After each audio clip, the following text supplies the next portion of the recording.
We're going to make a warm salad. Do you guys ever do warm salads? Yes. Yeah? There's lots of traditionally, so you have frisée, you have the wilted spinach, I use kale now. I eat my kale all the time. That's my favorite salad now. Yeah. Because for me, it's just hard on the palate, and a lot of people give up on kale because it's just too hard to eat, or they have too much stems in there or whatever. So I'm steaming it like you would, 2 minutes, 3 minutes. You're wilting it a little bit more than spinach, right? Spinach you just put in and you warm a little bit, right? But kale you actually got to cook one time, okay? But kale is a very, very good choice, and if we ever get to it, then we do one of these kale dishes. Okay, so I made the first salad. I make a frisée salad. Anybody familiar with this? Frisée, quail eggs, and no? Okay, doesn't matter. So this is the idea, is to make the salad your entree, right? So you could have that for dinner or whatever. I'm using very few ingredients for demonstration here, but at home, what I would want you to do is you make a big pile of veggies, okay? And you put that in your pot first, and you roast that, and then at the very end, you add your salad and you just toss it through, okay?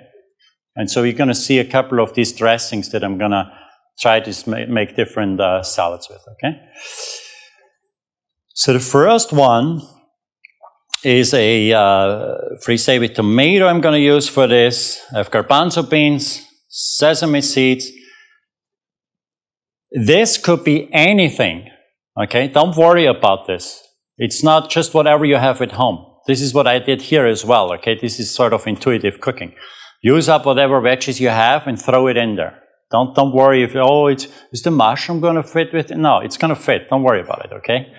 But what I want you to remember is what I talked about before, the beans. Season the beans separately. Try to season your veggies separately, okay? So in this case, I haven't even toasted this. I have a curry here that's called Ras El Hanout. Anybody familiar with that? It's like a Moroccan spice. It's got like cardamom in there, but also turmeric and cinnamon and clove and, all good stuff. And what I do is, almost in all my cooking, I separate my beans like this. I can put onions in there and, some fresh herbs in there and this and that and the other thing. But what I like about this technique is when I bite into it now, every bite is going to taste a little bit different, a little different flavors, okay? Now we're dancing, okay? So, with that said, I'm going to very simply use this bowl. Actually, why don't do this first here? Here's a pot here, huh? I could use this bowl, okay? Just where I have my dressing, I have it right in here for home cooking now, right? And you throw everything right in there. You don't need to wash anything, okay? But in this case, I'm going to show you, because this is a little messy, so I'm going to show you to just heat up all my veggies right in there, okay? Mushroom. I have portobello mushroom. I have tomatoes. So these are often dried tomatoes. I'm going to show you tomorrow how to do that. And I have little fingerling potatoes. These are teeny tiny, but they're really good. They have a lot of fiber with the skin on, okay? I'm just going to use a couple of them in there. The potatoes are really just there to fill you up, okay? So that's part of the richness if you want to go there. Now, I don't have any oil in there. I have no water in there. Can you see this, guys? Okay. This doesn't need anything at all, okay? Do you hear it? Like the tomato releases its water right now, okay? So I don't need any oil. I don't need any water in there. I don't want to, if you put water in there, what is it going to taste like? Like water, right? Yeah. Okay, so no water. I heat this through really good because I want my veggies hot. I'm in Aspen, it's snowing. It snowed last week, 8 inches, right? So I'm all about like warming, nice warm salad, especially during the winter months, but even the summer every so often I make my veggies hot, okay? Now in this case, I can go a little bit farther. You find out how hot you really want this. Now I add my tomatoes. I could have done it the other way too, but what happens if I did it the other way? if I heated up the tomato, yeah, it thickens up too much. It gets too sticky, it thickens up too much, okay? So then it's going to get too acidic again because you're cooking water out and it's just sour, right? We don't want that, okay? So in this case, now I'm just warming my tomatoes through a little bit. And my tomato vinaigrette that we made earlier. And I add this frisée. Now this frisée has a nice bitterness to it. I love it, okay? Bitter is good. Bitter is very good.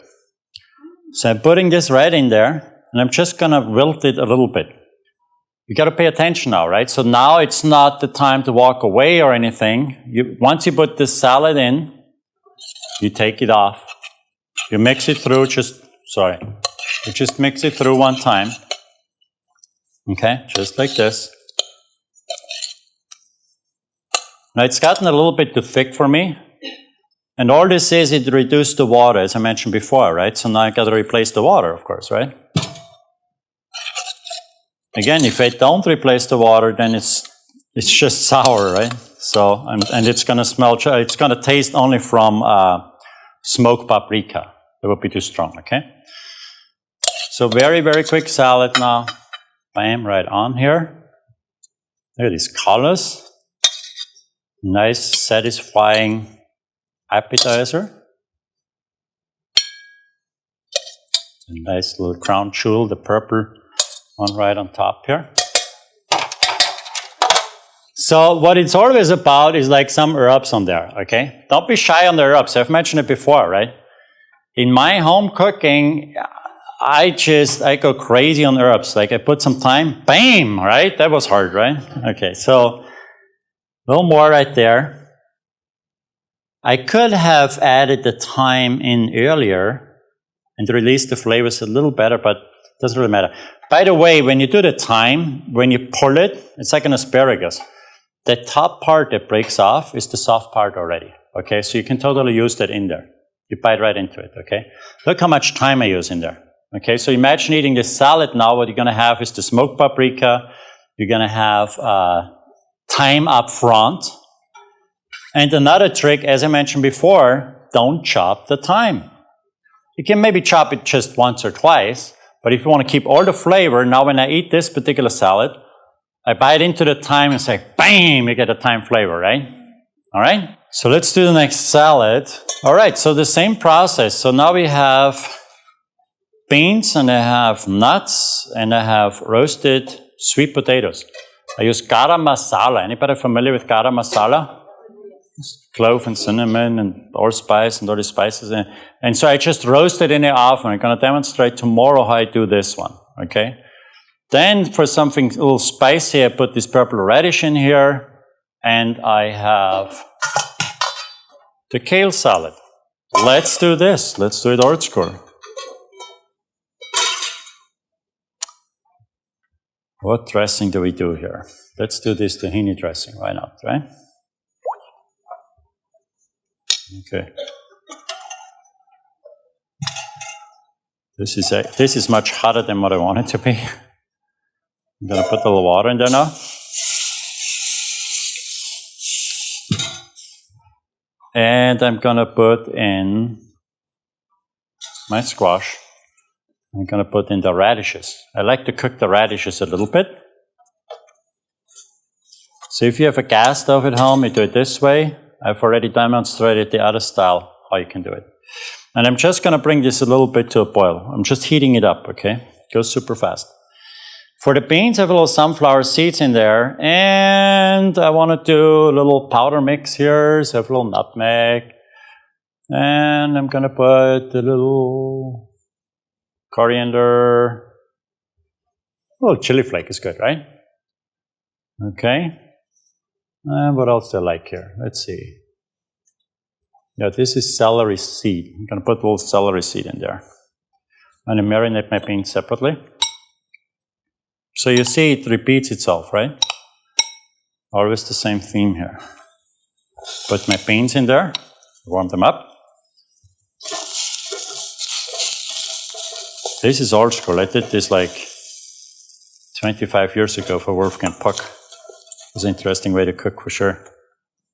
because you got to make 10 of these salads. You have these big bowls, and you just put everything in and toss it through, you know, so. All right. Use my tahini dressing in here. I just want to warm this through a little bit, okay?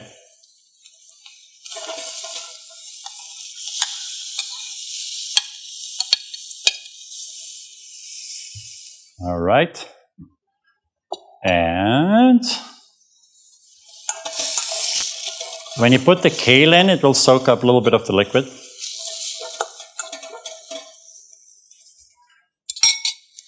So you have this beautiful organic kale, but this is especially meant for the curly kale, you know, and that's really hard to eat sometimes. And it's a really nice way to break it down and have a nice winter salad, if you will, right?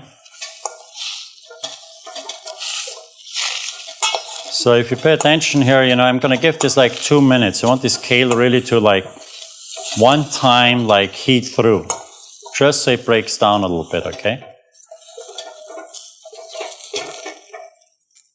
Okay, we have taken the dressing away, that's okay.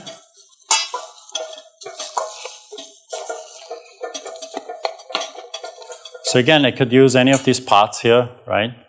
But I just want to show you how easy this can be a one-pot dish. Now I'm going to use a little bit of rosemary because I love rosemary and everything. The trick with rosemary is the portion size of it. I mean, you really just want to have very, very little on it. Just like that. See how little that is? The great thing about rosemary is that you can buy one and it keeps best out of all the herbs, right? Everything else, you know, the thyme wilts away, everything else wilts away, but the rosemary actually holds up best. All right, so salad is heated through.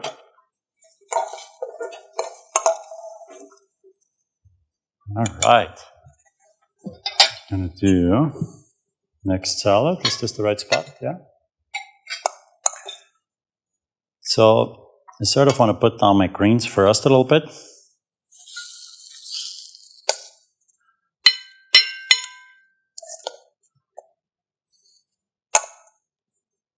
Now those radishes too, I could have pickled, right? They pickle really, really nice. I try always to, of course, get a little bit of the color variation on top. I think that's enough. So I want to make it pretty for the restaurant. I put a little drizzle around. Bam, $2 extra right there. All right. Our green onions again. Okay, so we got rosemary, we got kale, we got radishes. Oh, you know what I forgot is pecans. I could toast the pecans. All the nuts taste a lot better when you toast them, by the way. You just need to reactivate them, okay? But you can't actually toast them and then store them for a week or whatever you're comfortable with, okay? Of course, you can put spices on there, and then again, you have like, say I put just cinnamon on the nuts, and you use garam masala on the sweet potato. What would that taste? Think it through, right? So now you have the rosemary here, and you have the garam masala, and you have the cinnamon flavor. Okay, on to the next one. Watercress, nice spicy watercress, right? I love it. And I have a little bit of radicchio in there for bitterness. And you got to counterbalance that with something sweet. Who is sweet? Nobody?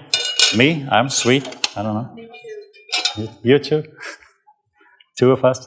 All right, so what I'm going to do here is I do the same trickery here, okay? It's always repeating itself, I create flavors. The cauliflower, again, I used mother's curry for this time, okay? Last time we used ras el hanout, and I just roast the cauliflower. Then I have some corn here. Corn is sort of getting better and better, and I just use this for sweetness. I use corn a lot for sweetness, actually. I use it in my soups, I puree it into all sorts of sauces, and, you know, that's my sweetness in a lot of these dishes, okay? So again, I make another warm salad, right? I could now, again, put this right in the same bowl with everything else. I have corn, I have cauliflower, I have pears. This is a classic salad. This is like the Roquefort salad. You guys ever see that?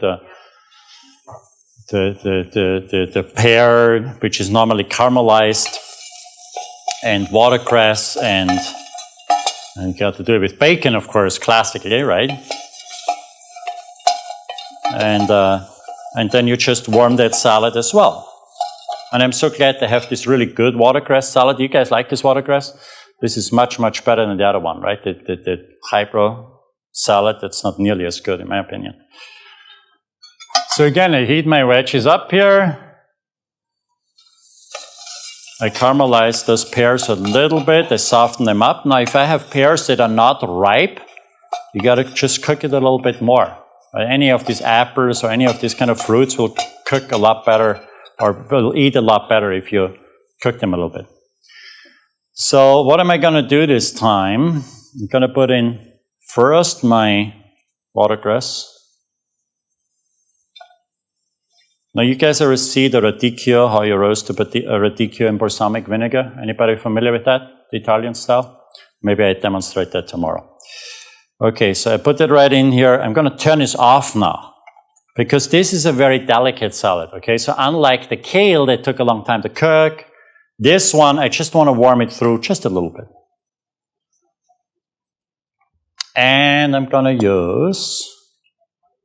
Why we don't use the raspberries, right? Ding, da, da. The pressure. The pressure. All right. So this is going to be sweet-ish, I would say then, right? But why do I add so much sweetness? Anybody knows? Or the bitter tones, right? Balance. Balance, balance, balance, okay? All right. So keep in mind the container is hot. I don't need to go crazy on this. All I want to do right now is just warm. Make a mess. I just want to sort of warm this through a little bit and have a really satisfying dinner entree even, right? Okay, so I go like this. I work towards the camera here, see if that works. Okay, put my veggies right on top here.